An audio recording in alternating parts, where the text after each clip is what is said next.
हाँ, तो इस वीडियो में हम बात करेंगे क्या प्रोटीन सिंथेसिस इनहिबिटर के बारे में, ठीक है। इससे पहले वाली वीडियोस में ना हमने सेल वॉल सिंथेसिस इनहिबिटर तकरीबन कंप्लीट कर दिए थे। प्रोटीन सिंथेसिस इनहिबिटर में हमारे पास जो स्टार्ट करेंगे, हम पहले करेंगे टेट्रासाइक्लिन के साथ। टेट्रासाइक्लिन में आपके पास 3 ड्रग आती हैं। डॉक्सीसाइक्लिन आती है, ऑक्सी टेट्रासाइक्लिन आती है एंड माइनोसाइक्लिन आती है। बाकी भी आती हैं, ठीक है, लेकिन मैंने यहाँ पर ये मेंशन किए हैं। Doxycycline is the big drug, ठीक है, ये बहुत ही वाइडली यूज ड्रग है अभी। अच्छा, तो डॉक्सीसाइक्लिन आपके पास ये ओरल देते हैं आप, and it can cross the CSF, ये CSF में भी जा सकती है, ठीक है। अच्छा, तो इनका मैकेनिज़्म ऑफ एक्शन कैसे होता है। अच्छा, माइनोसाइक्लिन भी हम ओरल देते हैं, ये भी आपके पास CSF में जा सकती है एंड सलाइवा एंड टीयर्स में ये एक्सक्रीट आउट होती है, ठीक है। इनका मैकेनिज़्म ऑफ एक्शन क्या होता है, ये let suppose this is your drug, ये कोई भी ड्रग है, कोई भी ड्रग है टेट्रासाइक्लिन में से कोई भी। ये क्या है, प्रोटीन सिंथेसिस हो रही होती है बैक्टीरिया में। एक 50 सब यूनिट होता है राइबोसोम का एंड एक 30 सब यूनिट होता है। टेट्रासाइक्लिन इनहिबिट द 30 सब यूनिट, इनहिबिट 30 सब यूनिट। ये यहाँ अगर ये ड्रग आ गया बैक्टीरिया में, ये यहाँ अगर इसको इनहिबिट करेगा 30 सब यूनिट को, ठीक है। ये जैसे ही इसको इनहिबिट करेगा तो यहाँ पर क्या होगा, ये मैसेंजर RNA यहाँ पर ट्रांसफ़र RNA tRNA आता है। तो ये क्या करता है, prevent the binding of tRNA to the messenger RNA। ये इसका मैकेनिज्म ऑफ एक्शन होता है, ये आपसे पूछ सकते हैं, बिकॉज अमाइनो ग्लाइकोसाइड का अलग एक्शन होता है। वो क्या करते हैं, जो रीडिंग है ना उसको मिस रीड करवा देते हैं, जो कोड है ना उसको कोड को मिस रीड करते हैं, ठीक है। मैं तभी बता रहा हूँ, ये याद करना, they prevent the binding of tRNA to the messenger RNA, ये इनका मैकेनिज्म ऑफ एक्शन होता है। अच्छा, उसके बाद ये लेट सपोज ये इनकी फार्माकोकाइनेटिक्स क्या है, ये ड्रग है, ड्रग दिया मैंने, इनकी जो आपके पास ये लेट सपोज ये ड्रग आ गया, तो जब ये मैं ड्रग दूंगा तो इनकी ना रीअब्जॉर्प्शन, अगर ये ड्रग आपने खाया है इसके साथ साथ ना आपने डेयरी प्रोडक्ट लिया है, dairy product inhibit the reabsorption of the drug. Decrease absorption करेंगे तो ड्रग का इफेक्ट नहीं होगा ना, इफेक्ट नहीं होगा ड्रग का, ठीक है। तो आपने क्या करना है, टेट्रासाइक्लिन जब भी लेनी है तो आपने कोई भी डेयरी प्रोडक्ट नहीं लेना, लाइक आपने मिल्क के साथ ये कभी नहीं लेना, ठीक है। मिल्क के साथ लेंगे तो इसका इफेक्ट कोई जो है ना कुछ भी नहीं होगा। सॉरी। उसके बाद हाँ, तो ये डेयरी प्रोडक्ट पता है क्या करते हैं, डेयरी प्रोडक्ट क्या करते हैं, चीलेट्स फार्म करते हैं। ये चीलेट्स क्या करते हैं, बेसिकली ये इसकी एब्जॉर्प्शन को कम करते हैं। डेयरी प्रोडक्ट जो है ना इस तरह से इफेक्ट करते हैं अपना। अच्छा, लेट सपोज इसकी रीअब्जॉर्प्शन कर दी हमने, तो ये जैसे ही लिवर में आया, लिवर में ना ये इसकी क्या होगी, यहाँ पर इसकी क्या होगी, मेटाबॉलिज्म हो जाएगी, और ये यहाँ पर इनएक्टिव हो जाएगा। ये यहाँ पर जैसे ही इनएक्टिव हुआ तो ये इनएक्टिव होने के बाद ये यूरिन में आपके पास क्या होगा, एक्सक्रीट आउट होगा। और यूरिन में आपके पास टेट्रासाइक्लिन की मोस्टली क्या होती है, जो है ना यूरिन में आपके पास इसकी एक्सक्रीशन होती है। एंड डॉक्सीसाइक्लिन, अच्छा टेट्रासाइक्लिन में भी ना, टेट्रासाइक्लिन एक ड्रग का नाम ही है, ठीक है। टेट्रासाइक्लिन यहाँ पर ग्रुप है, टेट्रासाइक्लिन एक ड्रग का अलग से नाम भी है। जो डॉक्सीसाइक्लिन है वो आपके पास जो है ना बाइल, ये यहाँ पर क्या है, बाइल। डॉक्सीसाइक्लिन आपके पास बाइल में एक्सक्रीट आउट होती है। तो यहाँ पर अगर आपके पास रीनल इम्पेयरमेंट है तो रीनल इम्पेयरमेंट में आप टेट्रासाइक्लिन नहीं देंगे, बिकॉज ये यहाँ से एक्सक्रीट आउट होती है, तो ये यहाँ पर क्या करेगी, टॉक्सिसिटी क्रिएट करेगी, तो आप वहाँ पर डॉक्सीसाइक्लिन देंगे। And they cross the placenta, ठीक है, ये प्लेसेंटा को भी क्रॉस करती हैं। अच्छा, उनके बाद इनका जो है ना एडवर्स इफेक्ट क्या होता है, ये क्या करती हैं, ईसोफेगस की क्या करती हैं, इन्फ्लेमेशन काज करवा सकती हैं। एंड इनका दूसरा इफेक्ट क्या है, vertigo, dizziness, vestibular dysfunction and phototoxicity, ठीक है। वेस्टिबुलर डिसफंक्शन मतलब क्या, जो है ना ऑटोटॉक्सिसिटी भी ये काज करती हैं, एंड फोटो सेंसिटिविटी भी इनका काज है। इनकी कॉन्ट्रा इंडिकेशन क्या है, प्रेगनेंसी, लैक्टेटिंग जो है ना आपके पास women, and childrens less than 8 years. Childrens में लेस देन 8 ईयर्स में आप ये टेट्रासाइक्लिन्स कोई भी यूज़ नहीं कर सकते। वो क्यों नहीं करते वो मैं अभी आपको बताता हूँ। जो आपके पास ग्रोइंग एज होती है ना बच्चे की, वो बेसिकली क्या, ये यहाँ पर क्या करते हैं, ये बोन्स हैं एंड ये टीथ हैं, ये बोन है ये टीथ है। बेसिकली ये यहाँ पर क्या करती है, कैल्सिफिकेशन कर देती है जो भी ग्रोइंग पार्ट होता है बोन एंड टीथ में। तो ये जब जैसे ही यहाँ पर कैल्सिफिकेशन कर देगी तो कैल्सिफिकेशन की वजह से क्या होगा, यहाँ पर हाइपोप्लेजिया हो जाएगा। टीथ पूरी डेवलप नहीं होंगे एंड बोन पूरे डेवलप नहीं होंगे। जो है ना क्या करेगी, डिस्कलरेशन हो जाएगी एंड हाइपोप्लेजिया हो जाएगा इस कैल्सिफिकेशन की वजह से, और आपके पास प्रॉपर डेवलपमेंट नहीं होगी। तो इस वजह से हम ये लेस देन 8 ईयर्स के चिल्ड्रंस में नहीं दे रहे होते, बिकॉज वो ग्रोइंग एज में होते हैं, ठीक है। अच्छा, ये इनकी कॉन्ट्रा इंडिकेशन याद करना, इनके ना ये थोड़े से साइड इफेक्ट्स हैं ये याद करना, और टेट्रासाइक्लिन रीनल इम्पेयरमेंट में नहीं देते, डॉक्सीसाइक्लिन बाइल में एक्सक्रीट आउट होती है, ठीक है। और जो ना डेयरी प्रोडक्ट्स इसकी एब्जॉर्प्शन को कम करते हैं। इसको यूज़ किस में करते हैं, क्लेमाइडियल इन्फेक्शन कभी नहीं भूलना, क्लेमाइडियल इन्फेक्शन एंड एक्नी में यूज़ करते हैं, ठीक है। ये इनके थोड़े से यूज़ हैं। बाकी जो इनके मेन यूज़ हैं वो ये हैं। मेन यूज़ क्या है, लाइम डिजीज़, लाइम जो है ना डिजीज़, लाइम डिजीज़ में इसको हम यूज़ करते हैं। और लाइम डिजीज़ में आपके पास क्या है, डॉक्सीसाइक्लिन मेनली यूज़ करते हैं। उसके बाद आपके पास आती है वॉकिंग नमूनिया। वॉकिंग नमूनिया आपके पास जो है ना माइकोप्लाज्मा नमूनिया काज करता है, इसमें भी हम डॉक्सीसाइक्लिन देते हैं। उसके बाद कॉलरा में भी आप डॉक्सीसाइक्लिन देते हैं। उसके बाद आपके पास क्या है, क्लेमाइडियल इन्फेक्शन, उसमें भी डॉक्सीसाइक्लिन देते हैं। उसके बाद आपके पास क्या है, जो है ना Rocky mountain spotted fever, Rocky mountain spotted fever, ये रिकेट्स काज करता है, इसमें आप देते हैं, ठीक है। इसमें भी आप doxycycline is the choice of drug, ठीक है, ये देते हैं। तो ये इनके कहते हैं यूजेस थे। ये यूजेस आपसे पूछ सकते हैं जो है ना MCQs में, ठीक है। आई होप कि इतना आपको क्लियर हो गया होगा।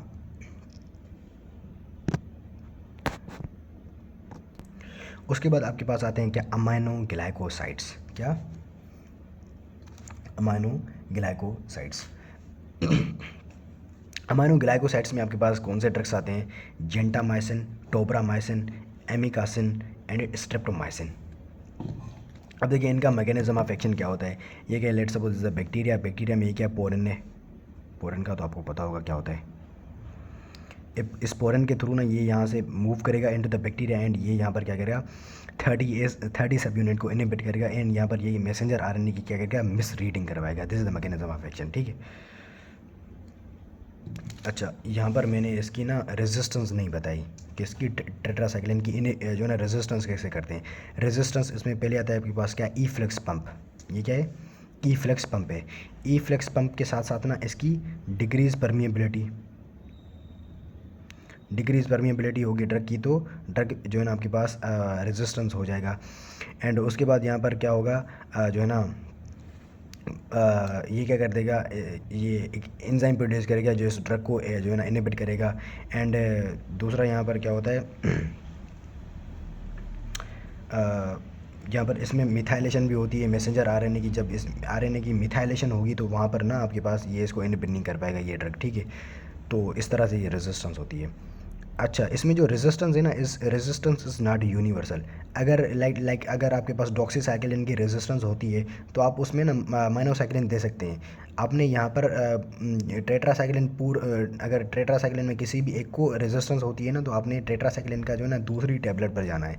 आपने टेट्रासाइक्लिन से ना अमाइनो ग्लाइकोसाइड पर नहीं आना, ठीक है। यूनिवर्सल नहीं होती। अगर ऑक्सी टेट्रासाइक्लिन पर है तो मैं डॉक्सीसाइक्लिन दूंगा, ठीक है। ये इनमें होती है। अच्छा, अभी आ जाए अमाइनो ग्लाइकोसाइड के जो ना मैकेनिज्म ऑफ एक्शन पर। ये मैंने बता दिया पूरा मैकेनिज्म ऑफ एक्शन इसका ये होता है। इसकी जो है ना आपके पास क्या होगी, आपके पास रेजिस्टेंस होगी, सेम होगी। ये ई-फ्लेक्स पंप, डिक्रीज अपटेक कम होगी। एंड तीसरा क्या, एंजाइम्स प्रोड्यूस होंगे जो इसको इनहिबिट करेंगे। एंजाइम्स बेसिकली जो है ना एमिकासिन को मोस्टली इनहिबिट करते हैं। जो एमिकासिन की रेजिस्टेंस प्रोड्यूस होती है वो एंजाइम के थ्रू ही होती है, ठीक है। ये आपको इतना क्लियर हो गया होगा। अच्छा, उसके बाद ये जो टेट्रासाइक्लिन्स हैं, अमाइनो ग्लाइकोसाइड्स। अब जो भी प्रोटीन सिंथेसिस इनहिबिटर है, दीज आर बैक्टीरियोस्टेटिक्स होती है। मतलब कि ये decreases the progress of the bacteria except amino glycoside क्या होती हैं, ये बैक्टीरियोसाइडल होती हैं। ये जो मैंने आपको निमोनिक बताया था ना उसमें, ठीक है, वो भी बताया था।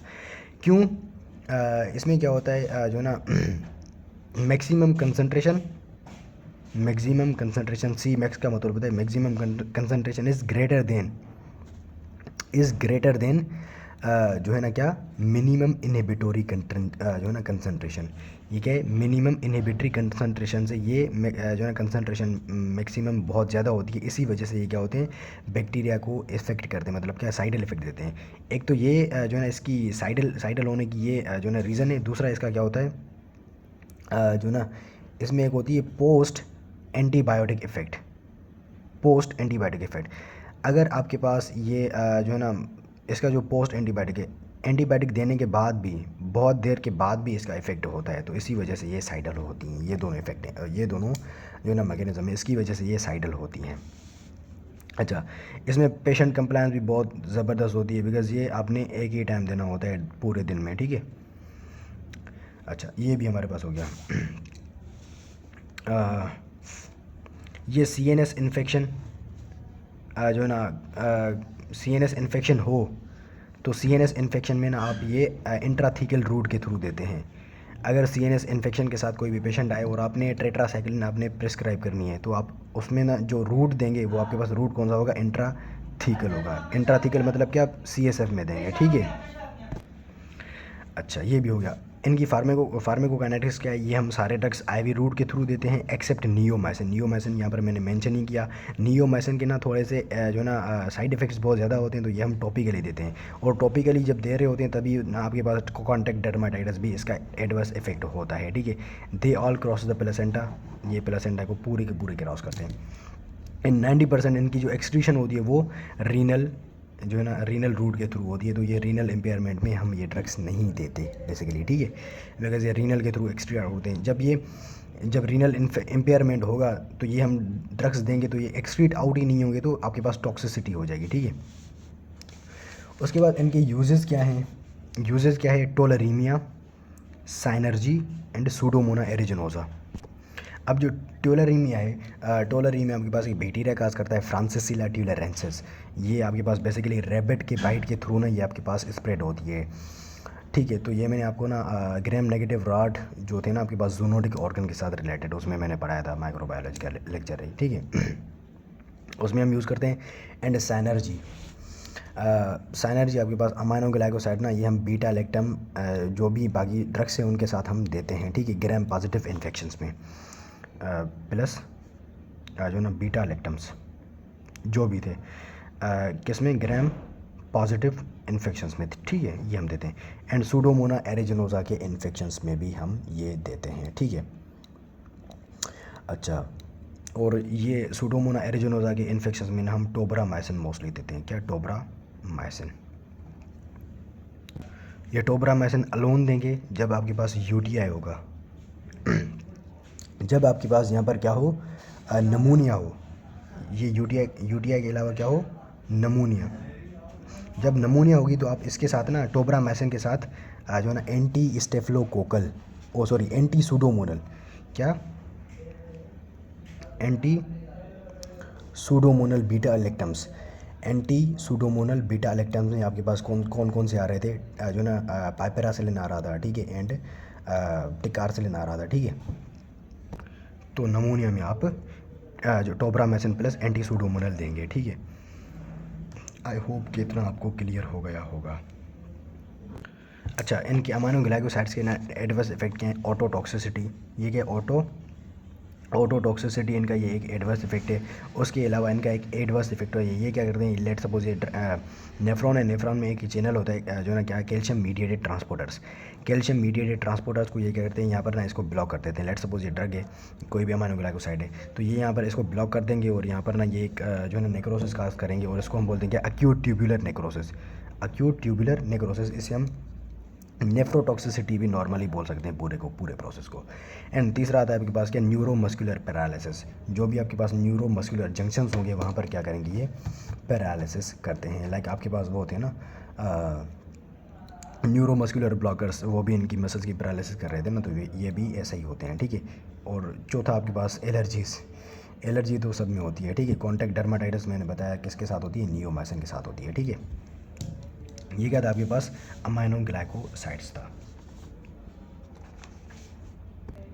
अच्छा, उसके बाद आपके पास आते हैं ड्रग्स क्या, मैक्रोलाइट्स। मैक्रोलाइट्स में इसका न्यूमोनिक आपके पास क्या, कैट ई, जो ड्रग्स के नाम है कैट ई, मैंने यहाँ पर उल्टा लिखा हुआ है पूरा, ये जो ड्रग्स के नाम है। लाइक पहले मैंने ई लिखा है इरिथ्रोमाइसिन, उसके बाद एक जो है ना clarithromycin, azithromycin and telithromycin. Clarithromycin, azithromycin and telithromycin. Clarithromycin C, azithromycin A, T is for telithromycin and E is for erythromycin. ठीक है, अब जो एरिथ्रोमाइसिन है हम जो ना स्ट्रेप्टोकोकस नमूनिया के इन्फेक्शन में देते हैं। स्ट्रेप्टोकोकस नमूनिया के इन्फेक्शन में हम पेनिसिलिन जी देते हैं। पेनिसिलिन जी अगर एलर्जिक हो पेशेंट तो उसमें हम एरिथ्रोमाइसिन देते हैं।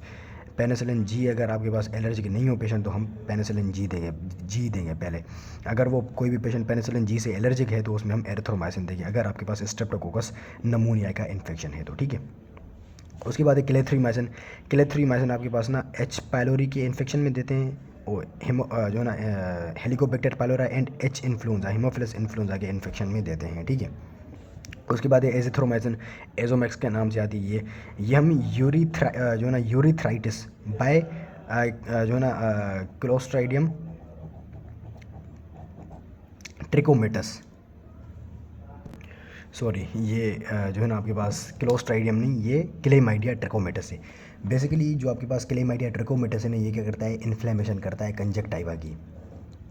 क्या इन्फ्लेमेशन करता है, कंजक्टाइवा की, और उसमें क्या होती है कंजक्टाइवा में ना मल्टीपल प्लॉक्स बन जाते हैं। क्या, मल्टीपल प्लॉक्स बन जाते हैं। ठीक है, और उसकी वजह से जो आई लैशेज़ ना मूव करते हैं इन्वर्ट, वो जैसे ही मूव करेंगे ना इन्वर्ट तो वो क्या करेंगे, इरीटेट करेंगे कॉर्निया को। जब वो कॉर्निया को इरीटेट करेंगे तो उसके साथ साथ ना कॉर्निया भी इन्फ्लेम हो जाएगी। जब वो कॉर्निया इन्फ्लेम होगी तो यहाँ पर ना हीलिंग एंड फाइब्रोसिस हो जाएगी। उस हीलिंग एंड फाइब्रोसिस की वजह से क्या होता है जो ना उस आई में ब्लाइंडनेस जो ना डेवलप हो जाती है। जो ना क्लेमाइडिया ट्रिकोमेटस का ना ये क्या होता है, पैथोजेनेसिस होता है। ठीक है, इसमें हम क्या करते हैं, यहाँ पर मैंने जो है ना यूरिथ्राइटिस लिखा हुआ है, लेकिन ये यहाँ पर ना इसका ये जो है ना कंजक्टाइवा भी काज करता है। ये यूरिथ्राइटिस में बाय द वे इसको हम यूज़ करते हैं, किसमें, जो है ना एजिथ्रोमाइसिन को, यूरिथ्राइटिस बाय क्लेमाइडिया ट्रिकोमेटस। ठीक है, उसके बाद इसको हम माइकोबैक्टीरियम एवियम कॉम्प्लेक्स में भी यूज़ करते हैं। माइकोबैक्टीरियम एवियम कॉम्प्लेक्स में भी इसको यूज़ करते हैं। ठीक है, एंड रेस्पिरेटरी इन्फेक्शंस, जो भी अपर एंड लोअर रेस्पिरेटरी इन्फेक्शन है उसमें भी इसे हम यूज़ करते हैं। ठीक है, एंड देन टेरिथ्रोमाइसिन। इनका मैकेनिज्म ऑफ एक्शन क्या है, मैकेनिज्म ऑफ एक्शन सेम भाई, ये बैक्टीरिया में इन होंगे, बैक्टीरिया में इन होने के बाद यहाँ पर ये क्या करेंगे, दे इनहिबिट द 50 सब unit of the ribosome, not the 30 सब unit, like amino glycoside and tetracycline inhibit 30 सब यूनिट ऑफ द राइबोसोम। ये यहाँ पर जाकर इनहिबिट करेंगे 50 सब यूनिट को। 50 सब यूनिट में एक एंजाइम होता है ट्रांसपेप्टाइडेज। ट्रांसपेप्टाइडेज को जब इनहिबिट करेंगे तो ये क्या करेंगे, इनहिबिट करेंगे किसको, ट्रांसपेप्टाइडेशन एक प्रोसेस होता है, उसको इनहिबिट करते हैं। ठीक है, जब इसको इनहिबिट करेंगे तो आपके पास प्रोटीन की सिंथेसिस नहीं होगी। ठीक है, अच्छा इसकी रेजिस्टेंस कैसे डेवलप होती है, नंबर 1 इज़ द ईफ्लेक्स पंप के थ्रू होती है। एंड दूसरा क्या होता है, मिथाइलेशन ऑफ द आरआरएनए की जब मिथाइलेशन होगी तो यहाँ पर ना ये पूरा वर्क नहीं कर पाएगा, ये अपना जो अपना ड्रग है ना वो वर्क नहीं कर पाएगा। This is second mechanism. And third mechanism the enzymes, जो भी एंजाइम्स होगी ये इसको डिस्ट्रॉय कर देंगे। ठीक है, ये इसकी क्या होती है, रेजिस्टेंस ऐसे इसकी डेवलप होती है। ठीक है, अभी आ जाएँ इसके किस पर, फार्माकोकाइनेटिक्स पर। अब क्या है, E cat, E is for erythromycin ना बेसिकली ये क्या होती है, इट इज़ एसिड अनस्टेबल, मतलब क्या, एसिड इसको डिस्ट्रॉय कर देता है। तो इसको ना हम इंटेरिक कोटेड, ये क्या एरिथ्रोमाइसिन है, इसके ऊपर हमने क्या किया, एक कोट डाल दिया, इसको हम बोलते हैं क्या, इंटेरिक कोटेड टैबलेट्स। तो जब ये इंटेरिक कोटेड टैबलेट्स में हम ना सभी हम ओरल देते हैं क्यों, बिकॉज इनकी ना एब्जॉर्बिशन जो है ना ज़्यादा होती है ओरल रूट के थ्रू। ठीक है, अब देखें ये इंटेरिक कोटेड के थ्रू मैं दूंगा क्या, एरिथ्रोमाइसिन, बाकी सब ऐसे ही देते हैं। ठीक है, अच्छा जो एजिथ्रोमाइसिन है, एजिथ्रोमाइसिन एंड क्लेरिथ्रीमाइसिन, एजिथ्रोमाइसिन एंड क्लेरिथ्रीमाइसिन जब आप फूड के साथ लेंगे तो इनकी एब्जॉर्प्शन बिल्कुल कम होती है, डिक्रीज़ करती है एब्जॉर्प्शन। एंड टेलिथ्रोमाइसिन की ना फूड एब्जॉर्प्शन बहुत ज़्यादा करवाता है। जब टेलिथ्रोमाइसिन आप लेंगे और फूड आपने खाया हुआ होगा तो वो उसकी एब्जॉर्प्शन बिल्कुल ज़्यादा करता है। ठीक है, ये आपने याद करना है। एंड एजिथ्रोमाइसिन का सबसे ज़्यादा लॉन्गेस्ट जो है ना आपके पास क्या होता है, हाफ लाइफ होती है, एंड डिस्ट्रीब्यूशन की भी उसकी बहुत ज़्यादा होती है। एजिथ्रोमाइसिन की longest half life and longest volume of distribution होता है। ये जो एरिथ्रोमाइसिन है, ये एरिथ्रोमाइसिन आपके पास ना ज़्यादातर मैक्रोफेजेस में ही एक्यूमुलेट होता है, ये मैक्रोफेजेस में ज़्यादातर एक्यूमुलेट होता है, ठीक है। उसके बाद ये सारे लिवर में आएंगे। लिवर में आने के बाद ना ये सारे इनकी सब मेटाबॉलिज्म भी यहाँ पर होती है, मेटाबॉलिज्म लिवर में ही होती है ज़्यादा सबनी की, ओ सॉरी सबकी, ठीक है, सबकी यहाँ पर होती है। बेसिकली ये सारे ड्रग्स क्या करते हैं, यहाँ P53 एंजाइम को इनहिबिट करते हैं और P53 को ये इनहिबिट करते हैं यहाँ पर। तो यहाँ पर जो भी ड्रग्स बाकी होंगे इसके जो होंगे मतलब क्या, ओ सॉरी, ये P53 इनकी क्या करता है, मेटाबॉलिज्म करवाता है, सॉरी, ये क्या करते हैं, P53 को इनहिबिट करते हैं। ये क्या करते हैं, P53 को बेसिकली ये इनहिबिट करते हैं और ऑक्सीडेशन को इनहिबिट करते हैं। ऑक्सीडेशन आपके पास फेज़ 1 रिएक्शन में आती है, ठीक है। तो ये बहुत सारे ड्रग्स जो है ना उनकी ऑक्सीडेशन को इनहिबिट करते हैं और उनकी टॉक्सिसिटी बढ़ जाती है, ठीक है। और हेपेटोटॉक्सिसिटी इनका जो है ना क्या होता है, एक एडवर्स इफेक्ट भी होता है। यहाँ पर मैंने लिखा है हेपेटिक डिसफंक्शन, ठीक है। अच्छा, तो ये हो गया हमारे पास। उसके बाद आ जाएँ इसकी जो है ना फार्मेकोकाइनेटिक्स पर। ये मैंने ओरल दिया, ये रीनल में आया, सॉरी फार्मेकोकाइनेटिक हो गई। अभी अपना अच्छा, इन सब की जो एक्सक्रीशन होती है वो यूरिन में होती है तकरीबन मोस्ट की, ठीक है। अब इनका एडवर्स इफेक्ट क्या है, हेपेटिक डिसफंक्शन मैंने बता दिया। अगर आपके पास हेपेटिक डिसफंक्शन होगा तो आपने ट्रीटमेंट कंटिन्यूस RX का मतलब है क्या, ट्रीटमेंट बहुत ज़्यादा कंटिन्यू करना है, ठीक है। बिकॉज वो वहाँ पर जो है ना लिवर अगर आपके पास फंक्शन नहीं कर रहा तो उनकी मेटाबॉलिज्म नहीं होगी, ठीक है, इस तरह से। उसके बाद ये क्या करते हैं, लेट्स सपोज ये लिवर है, उसके बाद ये क्या गॉल ब्लैडर है, गॉल ब्लैडर में क्या करेंगे, कोलीस्टेटिक जॉन्डिस, यहाँ पर क्या करेंगे, कोलिस्टेसिस हो जाएगी और यहाँ पर क्या होगा, जॉन्डिस हो जाएगी, ठीक है। This is the second adverse effect. दूसरा इनका एडवर्स इफेक्ट होता है आपके पास क्या, ये क्या ईयर है, ये क्या एक्सटर्नल ईयर है, ये मिडिल, ये क्या आपके पास जो है ना आपके पास कैनाल आता है एक्सटर्नल ऑडिटरी मिएटस है, ये आपके पास क्या मिडिल ईयर है, ये यहाँ पर ये मिडिल ईयर है, ये आपके पास क्या इनर ईयर है, ठीक है। तो यहाँ पर ये क्या करेंगे, सेंसरी न्यूरल जो आपके पास होती है ना, सेंसरी न्यूरल जो है ना आपके पास क्या, सेंसरी न्यूरल हियरिंग लॉस आपके पास ये मोस्टली एजिथ्रोमाइसिन के साथ देखा गया है, ठीक है। ये एजिथ्रोमाइसिन का एडवर्स इफेक्ट होता है। And it also increases the digoxin reabsorption. ये क्या करती हैं, डिजॉक्सिन आपके पास क्या होता है, एक ड्रग होता है जो हम कंजेस्टिव कार्डियक फेल्यूर में इस ड्रग को हम यूज़ करते हैं। ये इसकी जो है ना उसको किसको, इसकी रीअब्जॉर्प्शन को बहुत ज़्यादा बढ़ाती है, क्या जो ना ये ड्रग्स, ठीक है। तो ये हमारे पास हो गया।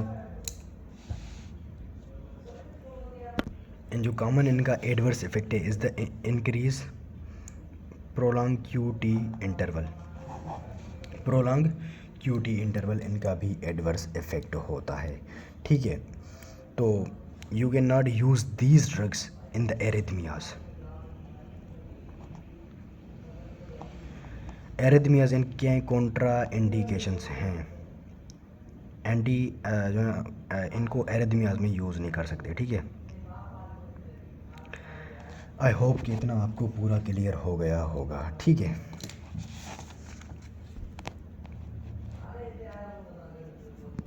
अच्छा, इसके साथ साथ ना ये जब इसको P53 को इनहिबिट करती है ना, तो यहाँ पर ये क्या करती हैं, वारफेरिन की ना टॉक्सिसिटी भी बढ़ जाती है। इसके साथ साथ इंक्रीज वारफेरिन टॉक्सिसिटी बढ़ जाएगी तो आपके पास ब्लीडिंग डिसऑर्डर्स ऑटोमेटिक आ जाएंगे, क्या ब्लीडिंग डिसऑर्डर्स आ जाते हैं, ठीक है। और इसमें आप विटामिन के एंटीडोट देते हैं एज ए एंटीडोट, ठीक है।